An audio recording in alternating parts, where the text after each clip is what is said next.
I'm the CEO of Games to Win. We're Mumbai-based, India. Games to Win is a 2007 year-old company, so it's pretty much 5 years old. So a casual games company, we kind of started off on Flash. We've been doing a lot of titles, so the approach we followed is very different from a lot of the companies that have presented today, which is single or large titles, big successes. We've been kind of following a portfolio of games, predominantly Flash, and moving some of our games onto the mobile platform. These are the portals that we operate our games on. So in terms of audience, we look at our success in terms of users. Excuse me, I got a bad throat. 20 million uniques a month is what we kind of score on ComScore each month. It varies depending on the months we are tracking. And obviously on the mobile, we still track downloads, although there is going to be a legitimate audience metric soon via ComScore. And multi-location. We just opened a small office in San Francisco. I think the person from Yes Design just talked about editing games, and we just got his designer on board. So pretty excited about it. It's a venture-funded company, so it is not a startup in the true sense of the word. It is fully funded. So diving straight to the problem.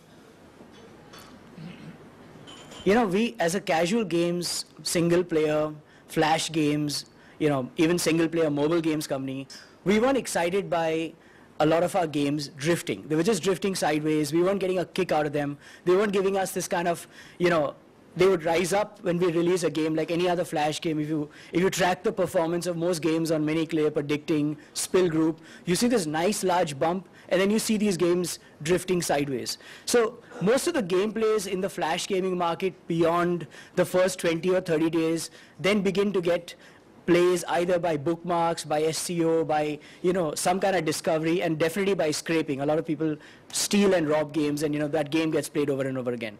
But it isn't like the ultimate satisfaction. And we console ourselves by saying we haven't hit the Angry Birds, but that doesn't mean that we can't get more. So as a games company, you're always asking, what more can you do? And we kept looking at some of the old formats of saying, can we open up old games? Can we look at the old mechanic of a game and change it and make it a little better? And to be honest, we tried all that, but it's just too much of stress. And if you're the approach Games to Win has is an audience business. We have to keep entertaining audiences, and they are quick to spot an old game refurbished. I mean, they quickly reject it.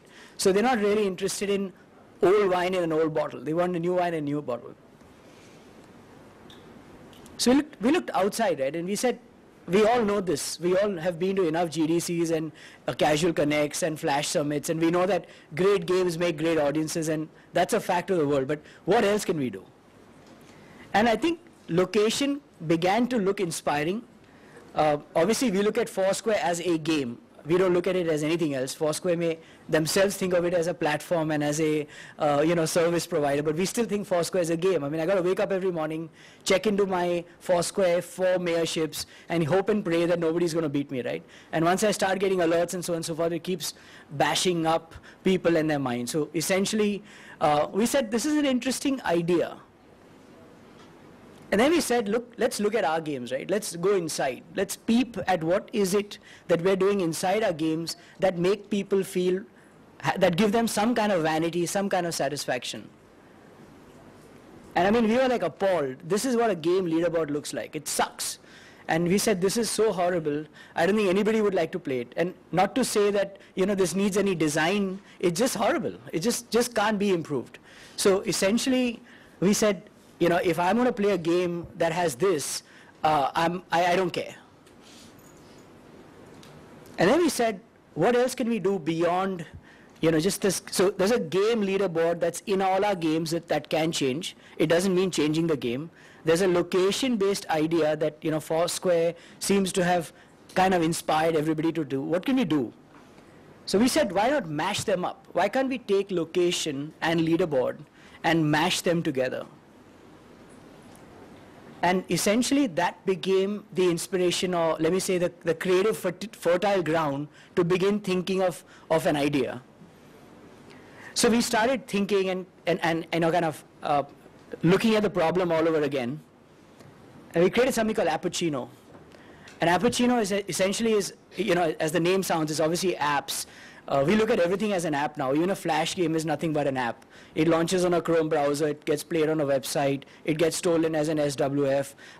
A mobile game is a mobile game, that's an app for sure. It's on App Store. So, everything that has to do with single or multiplayer, play and forget is, in our view, is an app. And the way we looked at Appucino and the way we've implemented it, so this is a live game. I'm going to play the game. I'm going to show you screenshots, but just to get to the essence and, to the heart of what we're trying to do. So this is a regular cricket game. India is a cricket country, and it's done pretty well in India. But it's not our best cricket game. It's definitely not the top end of the cricket game. It's a usual, nice, casual cricket game. If you look at the bottom, I hope I can... So, we've just inserted this small tray called Appucino at the bottom of the toolbar. And, like every other game, like any other social layer now, you can start with red dots. I think Facebook's greatest invention are the 3 red dots, as I call them, right? The status update, the notification, and the message update. You keep looking at them every time you log on to Facebook. So I think the 3 red dots essentially define a lot. And essentially, we start with profile, activity, and leaderboard. Not that we expect anybody to click on them, because you're here to play a game. You're not here to look at the bottom tray of a game. But nevertheless, it's something that starts and remains on the game. Now, the important thing here is, because we've had this large portfolio, and you must consider that the fact that you own 400 or 500 games, and you have the ability to open any of them, throw them at 200,000 people a day, 300,000 people a day, really helps. So it's always been our belief that, once you, let me come to the point I'm making. The game designers, the game owners, the portfolio owners all react very negatively. They don't want anything in the game that pushes their player back. They don't want any interference in the game that says, hey, this is not what I want to do. So this was a real battle within the company to say, can we do something in the game that's still not interruptive or not pushy or not, kind of marketing, and yet makes the consumer not abandon the game. So what we pleaded and kind of finally got a sign off on was to allow us on the Appucino team to enable a button called capture. Now, please understand, we've been looking at many words of capture. So it's capture, it's claim, it's make it yours, it's, compete. We're trying to still get the perfect word, but this is an iterative process. So far, capture seems to be doing pretty well for us. So we got, the usual gameplay would have play again, or because we don't want the guy to go out of the portal, or it would be go back to home page because you're on the home page itself, if it's on a Flash site. So we got capture, kind of embedded there.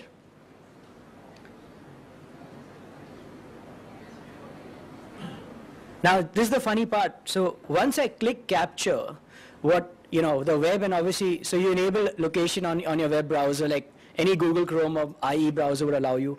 Definitely on mobile, this is a de facto result. And what we try and bring up are places which are around you.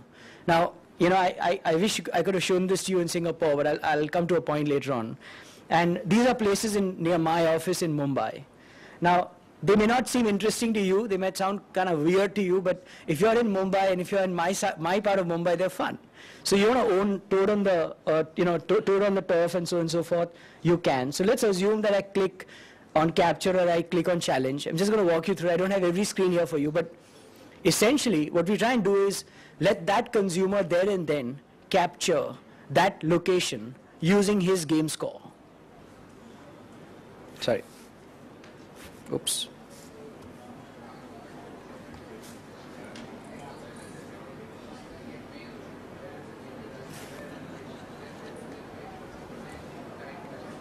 So let's think of the fact that we owned, let's say I captured, for matter of, kind of practicality, let's say we captured Suntec City. You guys are playing the game right now and we captured Suntec. Within a few minutes, because it comes up on the leaderboards and because it comes up on the activity wall, someone else gets a notification that Suntec City was just captured by Alok. And if you're in Singapore, Suntec City matters to you, you go back and capture it. So Alok gets a notification back saying, Siddhivinayak temple, which is a big famous temple in Mumbai, has been captured. So let me give you a kind of, let me take a pause and give you what's really happening behind the scenes. We've begun to see, we've begun to notice that specific schools, specific colleges, office buildings, universities, and locations of interest are really beginning to get hot competition. The next layer to this is, so what? I mean, if I'm in a city that really is not exciting, and a lot of places in the world that are not exciting, who cares about capturing the local cemetery or the local, whatever? So we're doing this Glocal leaderboard, and that's why my presentation is global and local. So can you capture Big Ben? Can you capture the White House? Can you capture, places around you, the Gateway of India? And we're saying, use your score in your game to capture places that are national, international, or places that matter to you. So the leaderboard basically begins to throw up 3 kinds of places. This essentially is the loop that brings consumers back to play once they've either captured a place or they figure out what's going on. So when I look on the places list, right, after I try and capture, this essentially is the way the map shows up. And this brings a very different level of engagement within a game that would have otherwise been play again or close. So I want to take you back to the 4 or 5 screens I started with, which was all about saying you can either play the game again and then not bother with it, or begin to play and look at locations around you. Now, this is a Google map, so I can expand and contract. Obviously, our next leaderboards allow you to go to different cities in the world. So you can say, take me to New York, take me to Bangkok, take me to Sydney. And when I start seeing people around me in my area who've played these games, there's a larger degree of interest in competing for those places, but more importantly, figuring out who these people are. So this begins a new virtuous cycle of sociality within a single player game. I want to know who's this guy near me who's capturing my building. And there's a nice friendly, we call it frenemy, for example. There's a nice friction that begins to develop between local and global players.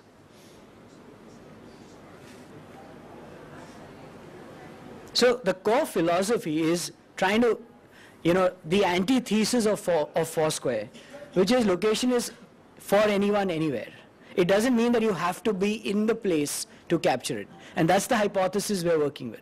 I mean, for example, if I can look at a place on Google, if I can look at a webcam, if I can figure out where is what, I can read a menu of a restaurant in Chicago, I can still capture a place on the virtual map, and that's the idea. So I can play Appucino and capture them early on if I want, basis this concept.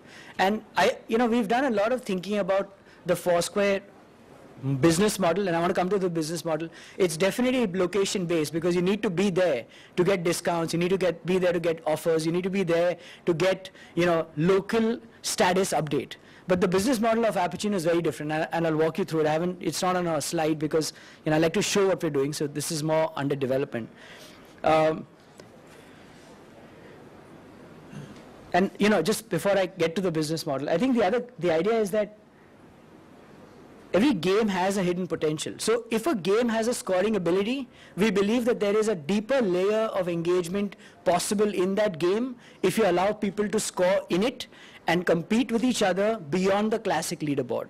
So it's reinventing a classic leaderboard and mashing it up with location. So what are we going to do with this, right? I mean, last evening someone asked me, so what's the big deal? The people who've done this and so on and so forth. We believe that if you add a layer of virtual goods on top, so let's say I stay in a south part of Mumbai, and I want to add an Eiffel Tower on top of my location. I'm now going to try and sell you virtual goods that make my location beautiful. If I want to capture the Eiffel Tower, I don't want my, say Qutub Minar, which is a very interesting tower we have in India, built by a Mughal king. If I want to own the Qutub Minar and want to place it wherever I go, I can do that. I can buy it from a virtual store. If I want to protect it, I can protect it with a plutonium, xenonium bomb or shield. So I can buy layers within my assets to protect myself. And then if you're going to bomb me out, you've got to buy more assets to first, kind of disengage my weaponry and then beat my score to get the location. So please get it, right? I mean, it's not just saying, if I'm a rich brat, I can walk in with $10 and buy everybody out. you can only disengage the weapons or the protection, but you still have to play the game at that level to score and to beat me. So it basically tries to give you, or tries to give the game owner a greater playability because it brings back lots of game engagement. And from a virtual goods perspective, it adds a layer of social goods or social fun that otherwise would not be thought of in a mobile game. So this is what we have. This is based only on 6 flash games and 1 mobile game.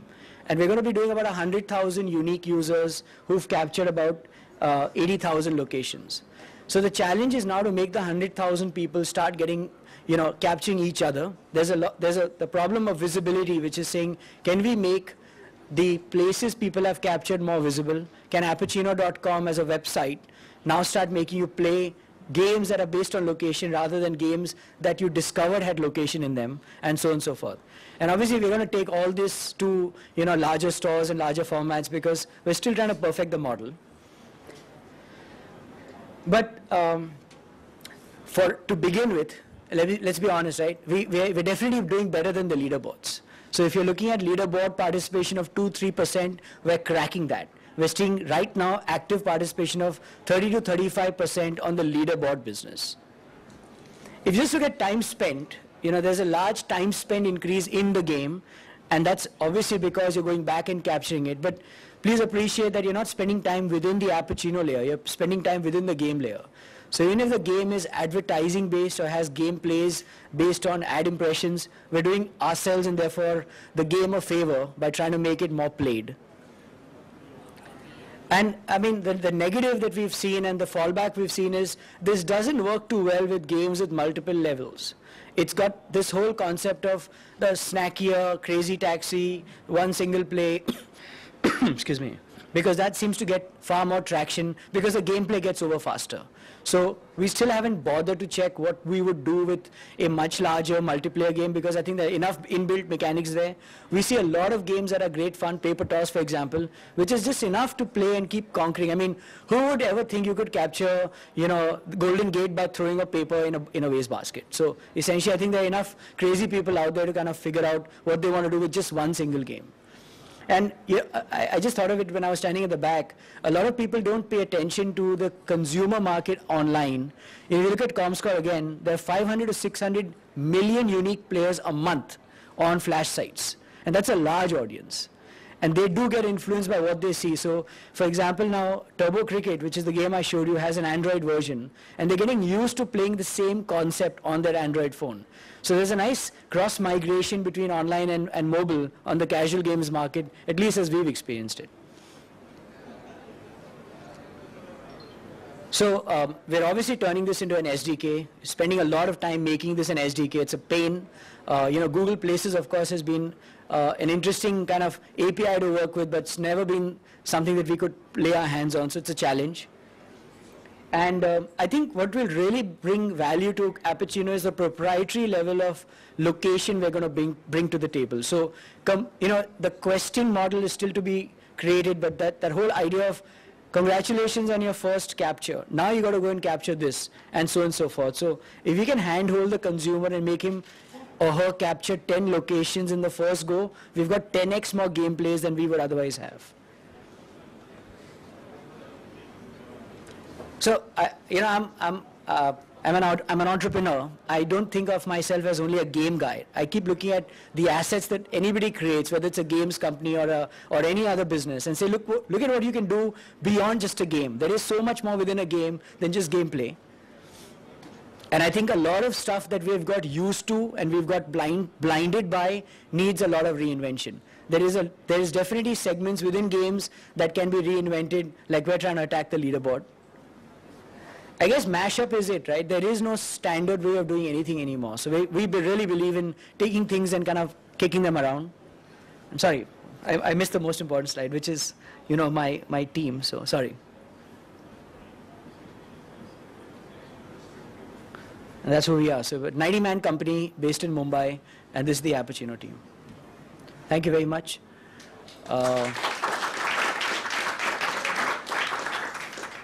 Happy to answer questions if there are any ideas, any comments. Yes, sir, please. Did you consider any That's a great question, actually. Yeah, we're actually going through many of these questions, and I think, if you don't preserve what you've captured beyond a week, it should be open to claim, because a lot of users don't come back, and therefore they capture a place and it lies there.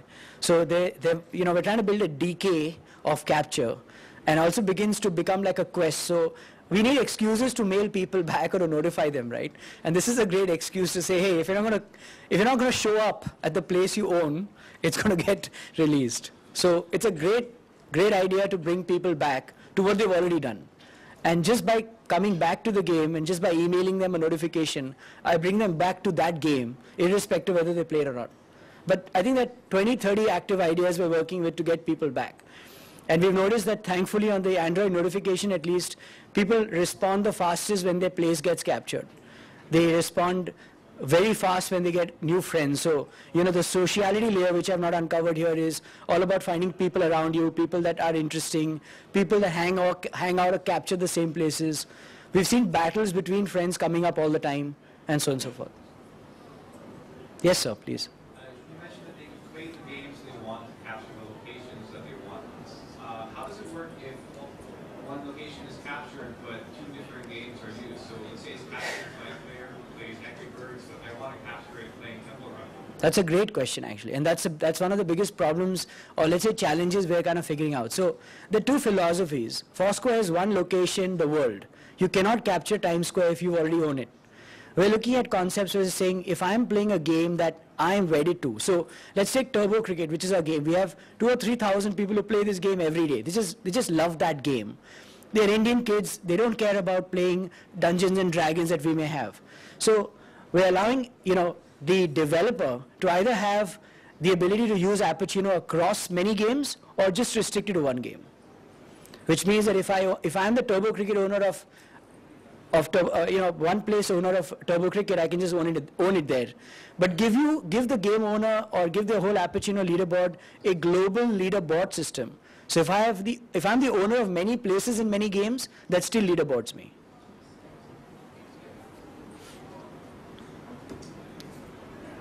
I think we're done. Thank you very much.